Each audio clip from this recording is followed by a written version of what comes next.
আমি জানতাম তুমি পারবে। তোমার মতো ট্যালেন্টেড এমপ্লয়ি তো যেকোনো কোম্পানির কাম্য। I am so proud of you my বয়।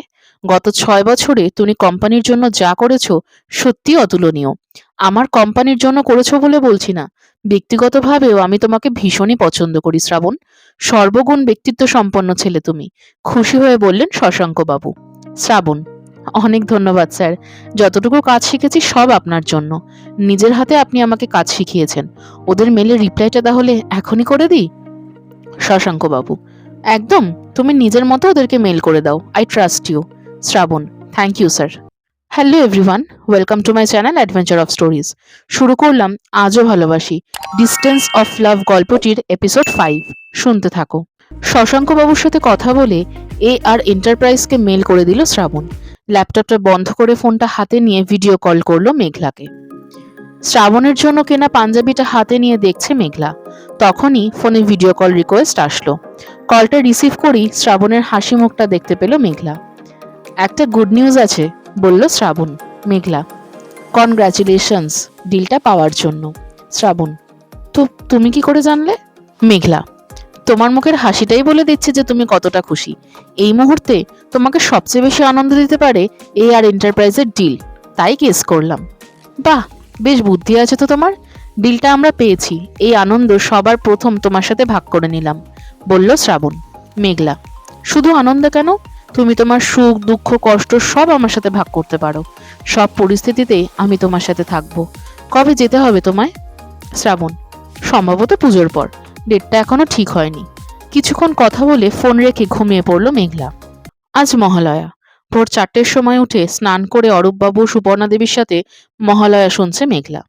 বর্তমান যুগে থেকেও রেডিওতে বীরেন্দ্রকৃষ্ণ ভদ্রের কণ্ঠে মহিষাসুর মর্দিনী শুনতেই পছন্দ করেন ওনারা। শ্রাবণের সাথে ঘুরতে যাওয়ার প্ল্যান করেছে আজ মেঘলা। সকালে ব্রেকফাস্ট সেরে সকাল 10টা নাগাদ রেডি হওয়ার জন্য নিজের রুমে আসে। ঠিক সেই সময় ফোন বেজে ওঠে। রিসিভ করলো মেঘলা। মিস মেঘলা, একটা এমার্জেন্সি আছে, আপনাকে এক্ষুনি একবার হসপিটাল আসতে হবে, বললেন ডক্টর আয়ুষ। ও ওকে ওকে স্যার, আমি আসছি, বলে কল কেটে রেডি হয়ে হসপিটালের উদ্দেশ্যে বেরিয়ে পড়ে মেঘলা। রাস্তায় যেতে যেতেই শ্রাবণকে জানিয়ে দেয় যে ওর আজ এমার্জেন্সি আছে, বেরোতে পারবে না শ্রাবণের সাথে। একটুও রাগ করে না শ্রাবণ। ও বোঝে মেঘলাকে, বোঝে মেঘলার প্রফেশনকে। আজকে অফ নিয়েছিল শ্রাবণ। মেঘলাকে নিয়ে একটা লং ড্রাইভে যাবে বলে প্ল্যান করেছে। ভোরবেলা ঘুম থেকে উঠে মহালয়া শুনে টুকটাক কাজ শেষ করে রেডি হতে যাবে, সেই সময়ে মেঘলার ফোন। আমার একটা এমার্জেন্সি চলে এসেছে, এক্ষুনি হসপিটাল বেরোতে হবে। আজ বেরোতে পারবো না শ্রাবণ, আই এম রিয়েলি সরি, বলল মেঘলা। শ্রাবণ: একদম সরি বলবে না। রোগীর প্রাণ বাঁচানো তোমার প্রথম দায়িত্ব, তারপরে সবকিছু। তুমি নিশ্চিন্তে যাও, আমরা অন্যদিন যাব, যেদিন ছুটি পাবে সেদিন আমরা ঘুরতে বেরোবো। মেঘলা: তুমি সত্যিই আমাকে বোঝো, বাড়ি ফিরে কথা বলবো, টাটা।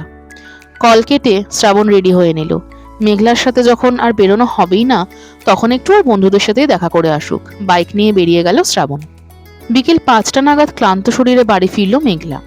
ঘরে ঢুকে ফ্রেশ হয়ে ড্রয়িং রুমে এসে দেখলো অরূপবাবু ফোনে কথা বলছেন কারোর সাথে। ঠিক আছে, তাহলে আমি আর সুপর্ণা আগেই পৌঁছানোর চেষ্টা করব। শ্রাবণের বাবা মাকে আমি আজকেই ফোন করে জানিয়ে দেব। হ্যাঁ হ্যাঁ, রাখছি। ফোন কেটে দিল অরূপবাবু। কে ফোন করেছিল বাপি?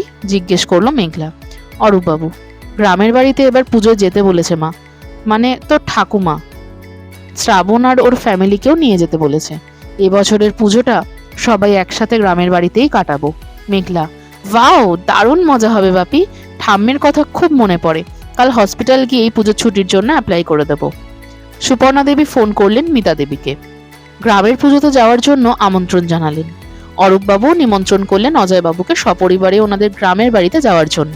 সব শুনে অজয়বাবু জানালেন যে মিতা দেবীকে নিয়ে অরূপবাবু ও সুপর্ণা দেবীর সাথেই একসাথে রওনা হয়ে যাবেন।